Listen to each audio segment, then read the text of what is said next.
तत्वबोध ये प्रकरण ग्रंथ हम अभ्यास कर रहे हैं।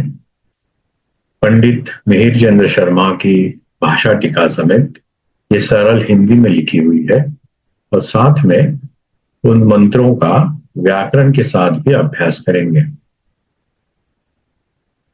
ये ग्रंथ हमें आचार्य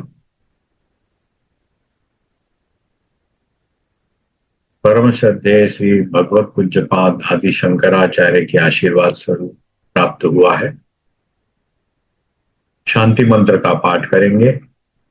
ओम सहनाववतु सहनौ भुनक्तु सह वीर्यं करवावहै तेजस्विनावधीतमस्तु मा विद्विषावहै। ओम शांति शांति शांति। ओम भद्रं कर्णेभिः शृणुयाम देवाः भद्रं पश्येमाक्षधीर्यजत्राः स्थिरैरङ्गैः स्तुष्ट्वागुंसस्तनूभिः व्यशेम देवहितं यदायुः। स्वस्ति न इन्द्रो वृद्धश्रवाः स्वस्ति नः पूषा विश्ववेदाः स्वस्ति नस्तार्क्ष्यो अरिष्टनेमिः स्वस्ति नो बृहस्पतिर्दधातु। ओम शांति शांति शांति। ओम सदाशिवसमारम्भां शङ्कराचार्यमध्यमाम् अस्मदाचार्यपर्यन्तां वन्दे गुरुपरम्पराम्। श्रुतिस्मृतिपुराणानाम् आलयं करुणालयं नमामि भगवत्पादं शङ्करं लोकशङ्करम्। शङ्करं शङ्कराचार्यं केशवं बादरायणं सूत्रभाष्यकृतौ वन्दे भगवन्तौ पुनः पुनः। ईश्वरो गुरुरात्मेति मूर्तिभेदविभागिने व्योमवद्व्याप्य देहाय दक्षिणामूर्तये नमः।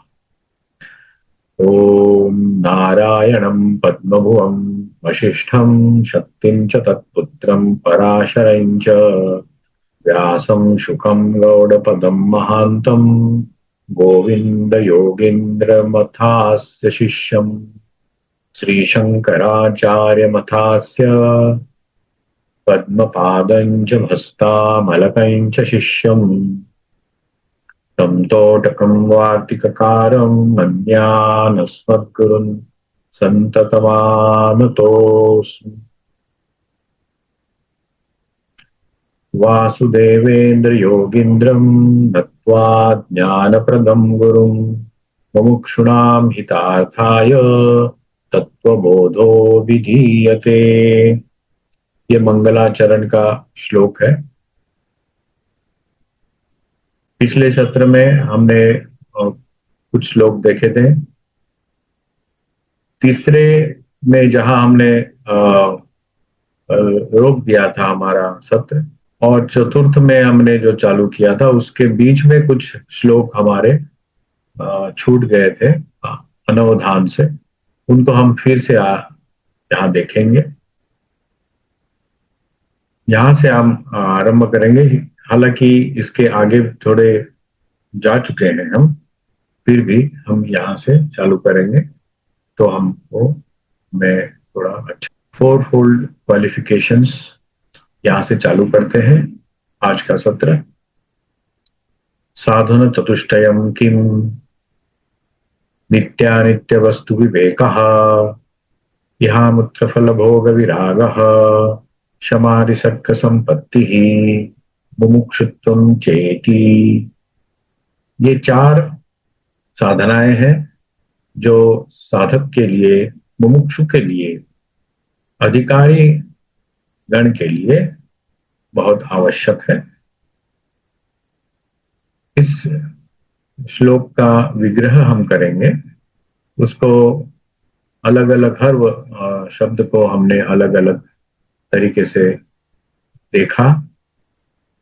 यह भी हमारा पिछले सत्र में हो गया था, वे भी आपको यहाँ पे दिखा रहे हैं ताकि थोड़ा रिवीजन हो सके। ये कौन से उस ये भी हम थोड़ा उसका आकलन कर सकते हैं।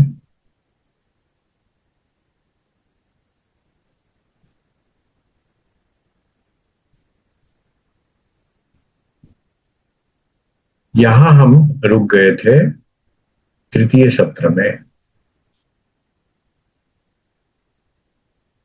विवेक पहला ही जो अ, साधन है हमारे आध्यात्मिक जीवन का, वो है विवेक।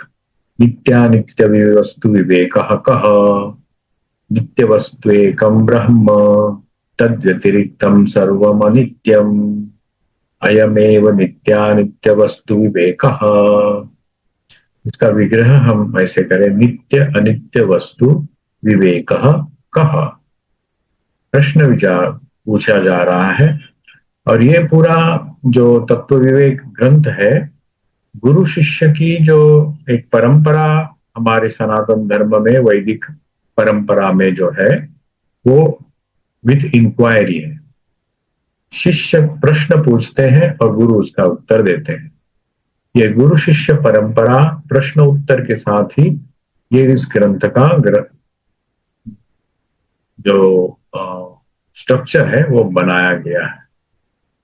नित्य वस्तु तु एकम ब्रह्म, तद व्यतिरिक्तम सर्वम अनित्यम, अयम एव नित्य अनित्य वस्तु विवेक। यह उसका इस श्लोक का विग्रह हुआ।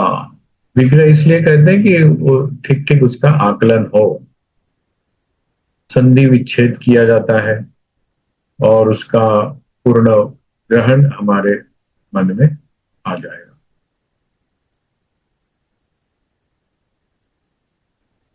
नित्य वस्तु तु एकम, एक एकम है, मतलब एक ही है नित्य वस्तु, वो है ब्रह्म, ऐसे कहा जा रहा है यहाँ पे।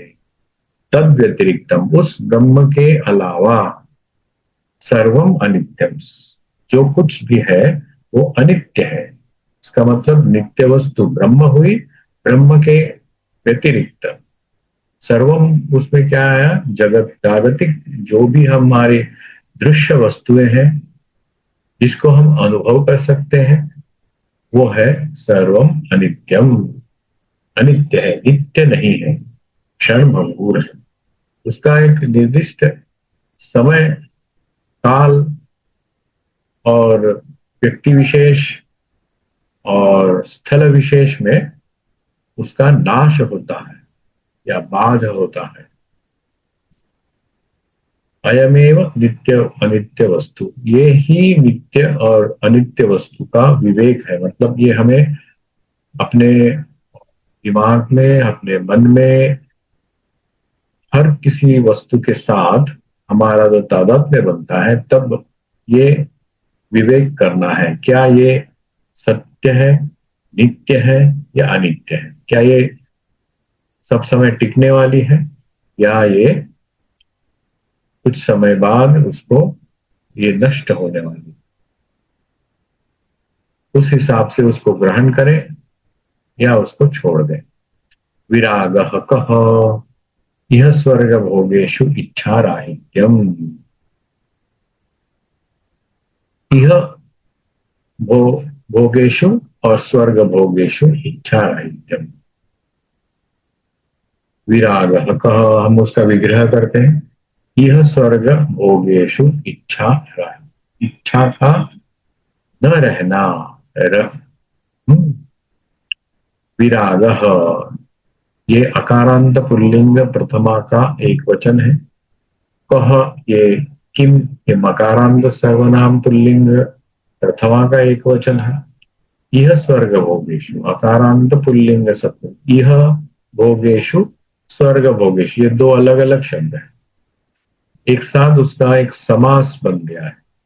यह भोगेशु स्वर्ग भोगेशु दोनों को एक करके यह स्वर्ग भोगेशु, ये एक शब्द बन गया है। इसका अर्थ होता है इस जगत में और इस जगत के बाद में जो स्वर्ग है वहां में भी भोग है, इस जगत में भी हम भोग ले लेते हैं, और स्वर्ग में जाने की इच्छा कामना हमारे मन में भोग के प्रति ही होती है। इसलिए ये जो भोग प्रवणता है हमारी, वो जो इच्छा है, उसका न रहना हमारे मन में, उसे कहते हैं विराग। वो कैसे आएगी, विराग कैसे होगा? आस्ते आस्ते देखेंगे। गीता में भी भगवान हमें बताते हैं कि स्वर्ग भोगेशु भी, स्वर्ग में जाने के बाद भी, वहां जाने के बाद हमारे जो फल है क्षीण हो जाते हैं, और फिर से हमें इस मर्त्य लोक में फिर से जन्म लेना पड़ता है। इसलिए उससे कुछ फायदा नहीं होता, मुक्ति नहीं मिलती। क्योंकि हमारा मूल उद्देश्य क्या है? भोक्तुम इच्छा, मुमुक्षुत्व है। तो यह भोग करने से भी मुक्ति तो होगी नहीं, और स्वर्ग में जाने के बाद सिर्फ भोग होंगे, और वहां से फिर से यहाँ आना पड़ेगा। इसीलिए यह स्वर्ग भोगेशु इच्छा राहित्यम, विराग का होना ही हमारे साधना में आवश्यक है। अकारांत पुल्लिंग नपुंसक लिंग का ये प्रथमा का एक, इच्छा राहित्यम, इच्छा का न रहना।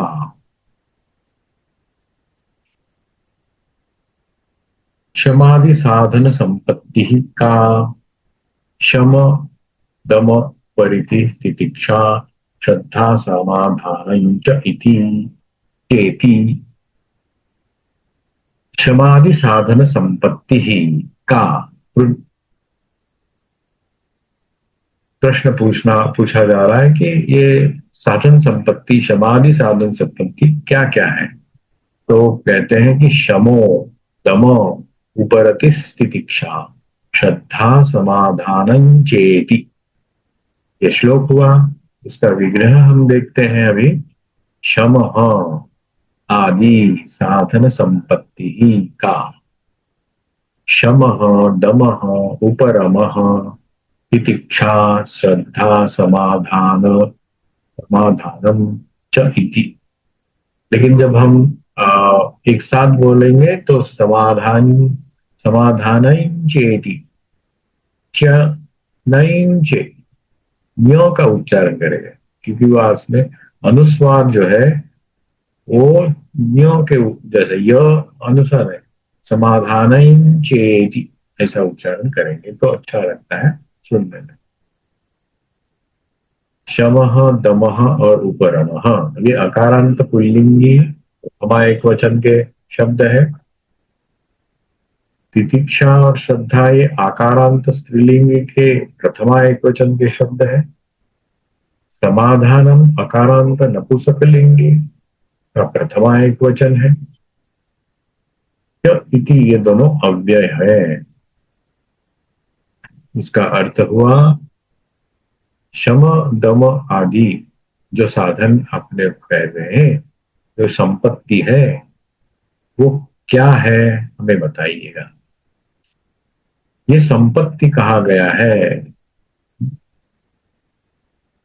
हमारी संपत्ति जागतिक रहती है, लेकिन ये साधन के लिए संपत्ति है। शम दम उपरम,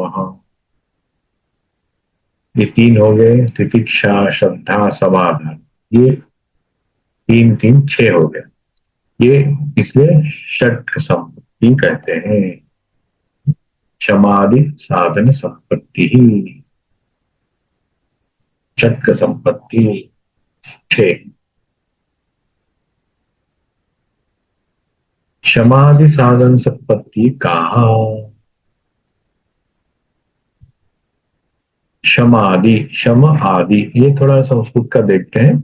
क्षम आदि ये स्वर संधि है। अकह सवर्णे दीर्घ, ये सूत्र के आधार पर अ के सामने अ आया तो आ होगा, इसलिए क्षमादि। शमो दम विसर्ग संधि है। शमो दम ओकार हो गया, विसर्ग का उ होना, और उ और अ आने बाद ओ हो जाता है। शमो दम, इसलिए शमो दम हो। ये जो समाधि है, ये पहले शब्द यहाँ का है समाधि। ये देखते हैं यहाँ पे तो क्या है हमारे पास। ये जो है समाधि यहाँ पे है ना? और दूसरा जो है ये समाधि है। ठीक है। और ये जो शमोदम जो है ना, ये शमोदम, शम दम, ये विसर्ग संधि। हम्म,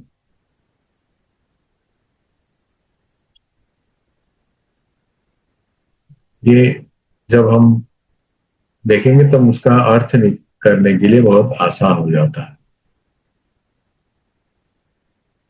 इसके आगे क्या चल रहा है?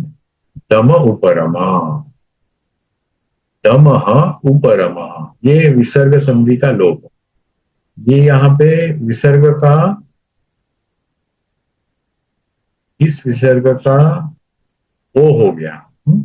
और ये जो विसर्ग है यहाँ पे, वो लोप हो गया क्योंकि ये ऊ आ गया उसमें। और यहाँ हो गया क्योंकि ये व्यंजन आया है। ये व्यंजन है, ये व्यंजन, इसके लिए उसका ओ हो गया और बाद में दूसरे का लोप हो गया। ये अभ्यास के लिए अच्छा है और ये करते हुए हमें उसका अर्थ भी पता चलता है। उपरमस तितिक्षा, फिर से एक बार विसर्ग संधि आ गई है यहाँ पे। ये उपरतिस, ये स जो है, उपरम तितिक्षा, उपरतिस, ये विसर्ग जो है उसका स हो गया। क्यों हो गया? ये तो आ गया तो थ होने से स होगा। ये एक आदेश है।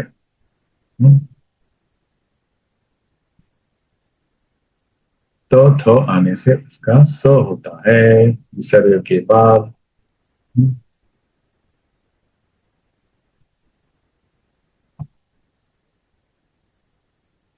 चेती, च इति, ये भी यहाँ पे स्वर संधि आ गया। और स्वर संधि और गुण संधि, इसमें गुण, आद गुण, ये एक नियम है। एक सूत्र है, इस सूत्र से अ और ई और ए हो गया, चे हो गया, चेती, च इति चेती। च के बाद में अ है क्योंकि च आधा अ और ये ई, स्वर संधि, लेकिन ये गुण संधि है। स्वर संधि में गुण संधि आ गया।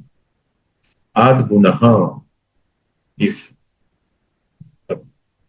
साधन संपत्तिहीन, ये इकारांत स्त्रीलिंग का प्रथमा एक वचन है।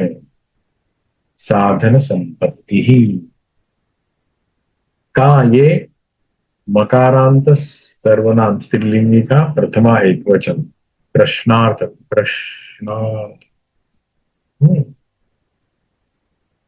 ठीक है। तो इस श्लोक का अर्थ हुआ समाधि साधन संपत्ति क्या है। उसका उत्तर में गुरु बोलते हैं कि शम, दम, उपरति, तितिक्षा, श्रद्धा, समाधान, ये जो 6 क्वालिटीज हैं, ये चाहिए। च इति, च बहुत महत्वपूर्ण है। ये तो चाहिए ही चाहिए, इसमें से कोई एक है या दो नहीं है ऐसा नहीं, ये चाहिए ही चाहिए। चलो और आगे करते हैं। अब ये जो 6 है, 6 में अलग अलग देखते हैं कि कौन से ये है अलग अलग उसको।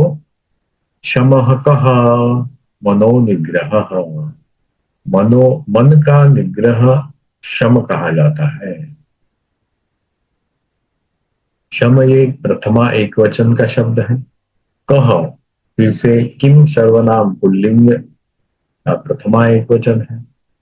पहले हमने देखा था का, ये जो का है वो है स्त्रीलिंग में।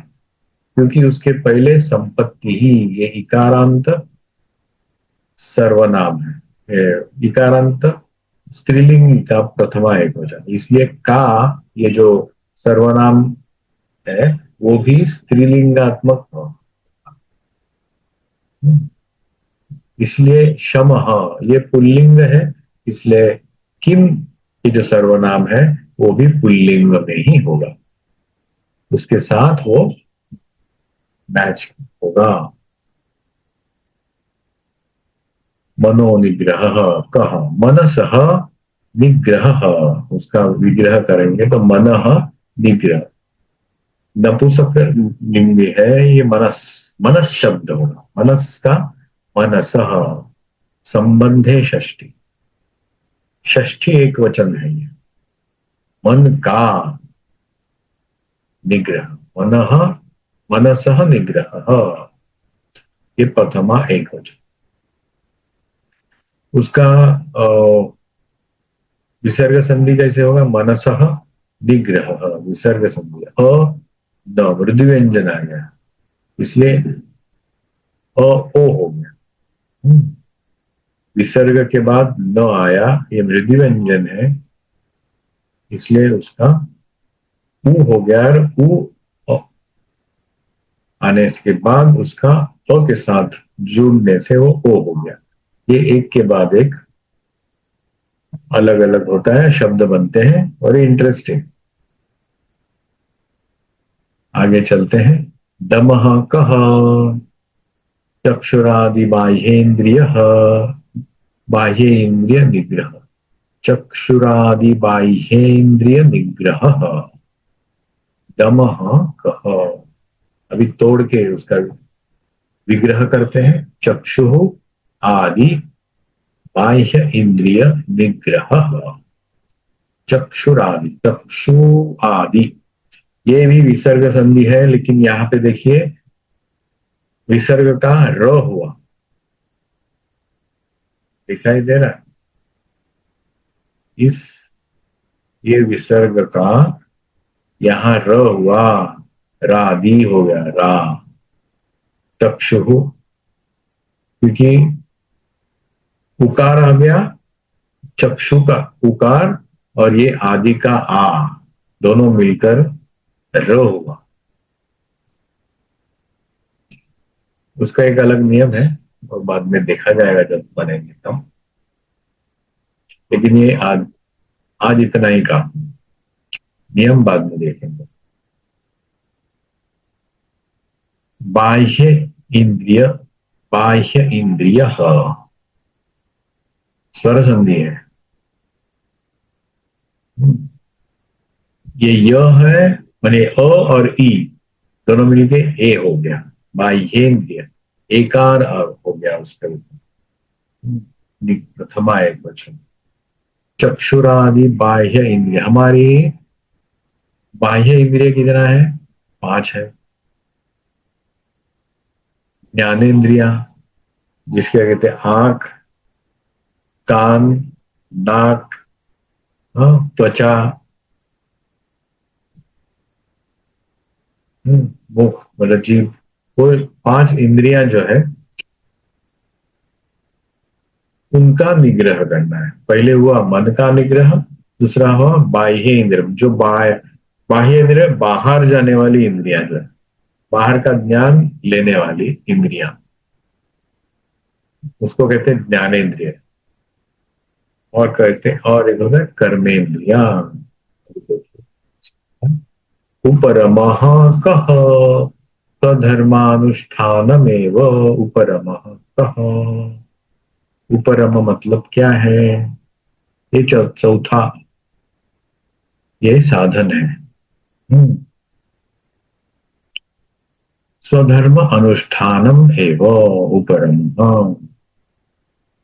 उप, ये उपसर्ग लगा है रम को, रम मतलब रमना, उसमें जाना।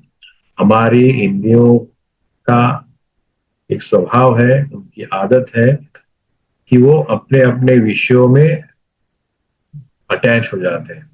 आंख है वो देखने के लिए ही बनाई है, वो देखने का जो रूप और रंग है वही देखेगी। नाक है वो सुगंध सूंघने के लिए ही बनी है। कान है वो श्रवणेंद्रिय है, वो कुछ सुनने के लिए ही बना है। तो अपने अपने जो अ, विषय है उसमें वो ये इंद्रियां जाती है। स्वधर्म अनुष्ठान में, तो हमारे अपनी इंद्रियां अपने काम करके वापस आने चाहिए, उसमें एंटेंगल नहीं होना चाहिए। देखने लगे तो देखने ही लगे, ऐसा नहीं, वहां खो जाना नहीं है। एक बार देखा, नजर में आया, फिर से ला गया वापिस, रिटर्न। कान में कुछ सुना, बस रिटर्न, हम सुनते ही रहते हैं, और सुनना है और सुनना है, ऐसे हो जाता है। स्वधर्म अनुष्ठान, धर्म क्या है? ये हर पंचेंद्रिया का हर अपना अपना एक धर्म है। हाँ? धर्म मतलब उसका स्वभाव, उस स्वभाव के साथ ही रहो, उसमें ज्यादा इंडल्ज मत हो। इसलिए ऊपर रम, ऊपर मतलब वापिस आना, रमना नहीं, जाना नहीं, फिर से वापिस आना। इंद्रिया बाहर जाएंगी, फिर से रिटर्न आएंगे, बाहर जाएंगे, उसको वापिस लेना है। इसको कहते हैं ऊपर रमो। कह जो है किम पुल्लिंग सर्वनाम कह, ये ऊपर रमः, ये पुल्लिंग है, इसलिए कह ये जो सर्वनाम है किम का, वो भी पुल्लिंग में ही आएगा। स्वधर्म अनुष्ठानम, ये नपुंसकलिंग प्रथमा इक्वेशन। एव जो है वो एक अव्यय है, और अनुष्ठानमेव ये व्यंजन स्वर, म और ए में मे हो गया, मेव अनुष्ठानम एव। तितिक्षा का शीत उष्ण, शीतोष्ण सुख दुखादिषु सहिष्णुत्व, सहिष्णु होना ही तितिक्षा कहा जाता है। तो किसके प्रति अ, सहिष्णु होना है? शीत के प्रति, उष्ण के प्रति, सुख के प्रति, दुख के प्रति। तो हम उसको अभी तोड़ तोड़ के देखेंगे, विग्रह करेंगे। पहले तितिक्षा का ये प्रश्न पूछा जा रहा है, शीत उष्ण सुख दुख आदि शु सहिष्णुत्वम,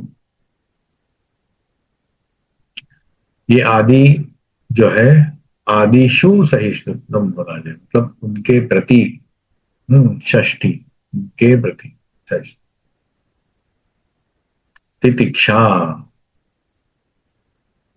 आकारांत स्त्री, आकारांत क्यों है?क्षा, ये आ आकारांत हो गया।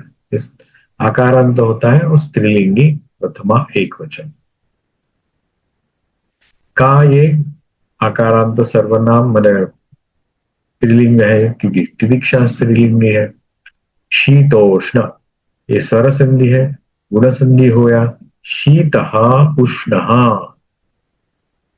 तो के बाद मैंने अ और उ हो गया, इसलिए ओ हो गया। गुण संधि, आद गुण, सुख दुख आदि, ये भी स्वर संधि है। अकस सवर्ण है, दीर्घ अ और आ हुआ तो आ हो गया। सुख दुख आदि, ये ख का अ और आदि का आ, दोनों में खादि और खा, सुख दुख। सहिष्णुत्वम, तो प्रत्ययांत नपुंसकलिंग प्रथमा एक वचन, प्रत्यय लगाया, त्वम सहिष्णुत्वम, मुमुक्षुत्वम। नपुंसकलिंग प्रथमा एक वचन है। उसका अर्थ क्या होता है? तितिक्षा, किसके प्रति? शीत के प्रति, उष्ण के प्रति, मतलब ये दोनों शारीरिक जो द्वंद्व है, कभी ठंडा लगता है तो कभी गर्म लगती है, गर्मी होती है, तो दोनों में सहन करना है। सुख दुख, जो सुख और दुख किससे रहते हैं? मन को होता है। आदिशु, आदिशु मतलब और बहुत सारे हैं, उसकी कोई गणना नहीं है। सहिष्णु, सहन करना, फिजिकल, मेंटल, इमोशनल, इगोसेंट्रिक जो द्वंद्व होते हैं हमारे साथ, उस वो हमें सहन करना है। सहनम सर्व दुखानाम अप्रतिकार पूर्वकम चिंता विलाप रहितम सातितिक्षा निगद्यते। ये विवेक चूड़ामणि का एक श्लोक है, वो भी भगवत पूज्यपाद आदि शंकराचार्य जी ने ही हमारे लिए लिखा है। सहनम सर्व दुखम, सर्व प्रकार की जो दुख है, अप्रतिकार पूर्वक, उसका प्रतिकार न करते हुए, चिंता विलाप न करते हुए सहन करना, उसे तितिक्षा कहते हैं। मतलब कोई आएगा मारेगा, चुपचाप रहना है, वो नहीं है, वैसे नहीं। साधना के प्रति, साधना कर रहे हो, उसके लिए जो दुख होता है, वो करते हुए जो कठिनाइयां आती है, वो आप चिंता विलाप नहीं, तब भी आप चिंता विलाप नहीं करना है। आपको समझो कोई दुख आपत्ति आती है तो उसके ऊपर उपाय योजना तो जरूर करनी है, लेकिन यहाँ प्रश्न हो रहा है साधना का, मुमुक्षुत्व का। इसलिए हमें तितिक्षा का अभ्यास साधना के साथ ही करना है, ना कि कहीं भी व्यवहारिक जीवन में नहीं। तो हम लोग गलती कर बैठते हैं, व्यवहारिक जीवन में तितिक्षा करते हैं, बाद में नष्ट हो जाते हैं। Don't do such nonsense. श्रद्धा की दृषि, अभी आया श्रद्धा।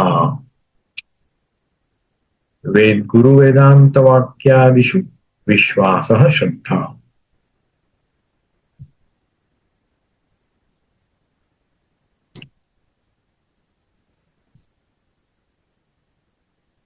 गुरु और वेदांत मतलब शास्त्र, उपनिषद, दर्शन, षड दर्शन, उनके प्रति दृढ़ विश्वास, वही है श्रद्धा। गुरु के वाक्य पे और वेदांत के वाक्य में विश्वास, दृढ़ विश्वास, वही श्रद्धा होती है। कि श्रद्धा की दृषि गुरु वेदांत वाक्य आदिशु विश्वास श्रद्धा। आप्त वाक्य उसे कहते हैं, आप्त वाक्य। आप्त मतलब हमारे जो डियर एंड डियर पीपल, जो हमारी सब समय हमारी अच्छी मनोकामना रखते हैं हमारे प्रति, और हमारे हमें अच्छे एडवाइस देते हैं, वही है हमारे आप्त। जैसे माता पिता, गुरु, अच्छे दोस्त, आचार्य, वो हमारे हित के लिए ही बोलेंगे।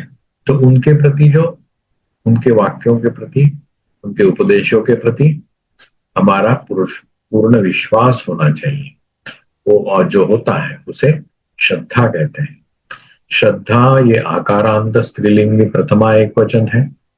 कीदृशी, मतलब श्रद्धा की, श्रद्धा कीदृशी मतलब कैसी होती, श्रद्धा कैसी होती है, ये उसे पूछा है। दीर्घ इकारांत सर्वनाम स्त्रीलिंग का प्रथमा एक वचन है। गुरु वेदांत वाक्य आदिशु सप्तमी बहु, आदिशु, ये शु जो है ना, सप्तमी बहुवचन। मतलब बहुवचन इतने, आदि है ना, गुरु एक, गुरु का वाक्य एक, वेदांत वाक्य दोन, दो हो गया, आदि और तीन बहु, इसलिए वो बहुवचन में ही उनका उसका प्रयोग किया गया है। विश्वास अकारांत पुल्लिंगी प्रथमा एक वचन, विश्वास। श्रद्धा आकारांत स्त्रीलिंगी प्रथमा। तो श्रद्धा के बारे में जब बताते हैं, गुरु वेदांत वाक्य विश्वासः श्रद्धा। समाधानं किम, चित्ते एकाग्रता। अभी समाधान ये छठा अ, साधन है हमारा। समाधान, समाधान क्या है पूछा जाता है, कहते हैं चित्त की एकाग्रता, चित्त ही एकाग्रता, चित्त की एकाग्रता। हाँ, या चित्तस्य एकाग्रता, चित्त की एकाग्रता, षष्ठी। हम्म, ये तत्पुरुष समास में है।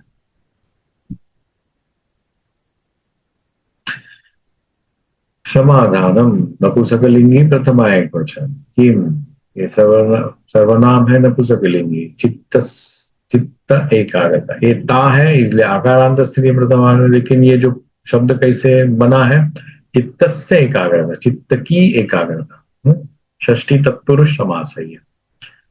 समाधान, समाधान कब मिलता है, चित्त जब एकाग्रता हो, तब शांत है, वही समाधान है। एकाग्रता मतलब मुझे सिर्फ मुमुक्षुत्व ही चाहिए, जागतिक कुछ चीजें नहीं चाहिए। मेरी पंचेंद्रिया, मेरा मन शांत है, बाहर दौड़ नहीं रहा है। शम दम उपरति मतलब इंद्रियों ये हम आदि नहीं है, इंद्रिया हमारे कंट्रोल में है। शम दम उपरति, तितिक्षा हो गई। ऐसा नहीं कि हम एक बार करेंगे तो सक्सेसफुल होंगे, बार बार हमें वो करना पड़ेगा, बार बार अनसक्सेसफुल होंगे, बार बार हमें वो सक्सेस में लाना पड़ेगा। समाधान, श्रद्धा चाहिए। श्रद्धा इसलिए चाहिए कि हम जो कर रहे हैं वो सही है कि गलत, ये जो हमारी विधा मनस्थिति सब समय आती है वो न आए, इसलिए हमें श्रद्धा भी चाहिए। हमें गुरु के पास जाना चाहिए, वेदांत का अभ्यास श्रवण मनन निधिध्यासन करना चाहिए। गुरु ने जो कहा है उसको फॉलो करना चाहिए, उसका अभ्यास करना चाहिए बार बार, वो हमारे मन में उसको बार बार दोहराना चाहिए। तो हम अपने रास्ते से नहीं भटकेंगे और तब जाकर कभी हमारे मन में समाधान का उदय हो सकता है। समाधानम किम, चित्ते एकाग्रता। अभी आया मुमुक्षुत्व, साधन चतुष्टय का चौथा पड़ाव। मुमुक्षुत्व किम, मोक्षो में भूयाद इति इच्छा।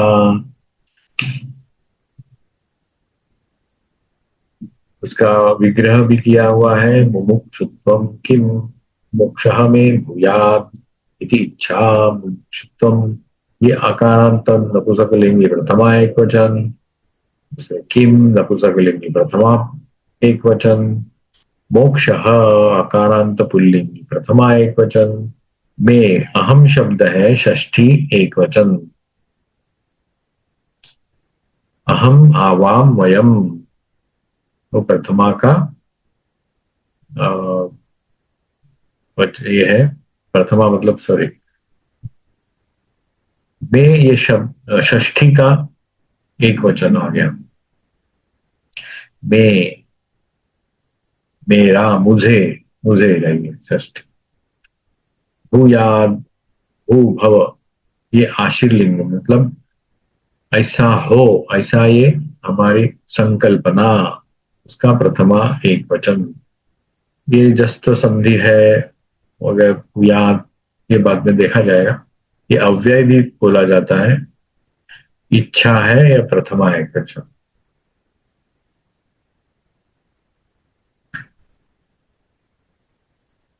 इति ये जो है ये अव्यय है, तो उसका अर्थ हुआ मेरा, मुझे मोक्ष प्राप्त हो, ये जो इच्छा है ये मुमुक्षुत्व है, मुझे मोक्ष की प्राप्ति हो, यह है मुमुक्षुत्व। ये मोक्ष क्या है, कैसे होगा, क्या है, हम बाद में देखेंगे। और चतुर्थ पड़ा सत्र में हमने यहां से चालू किया था एतद साधन चतुष्टयम, इसलिए हम यहाँ आज रुकेंगे। ये हम आज जो कर रहे हैं ये तीसरे तीसरे सप्ताह का 3.A ऐसा उसको नाम दें।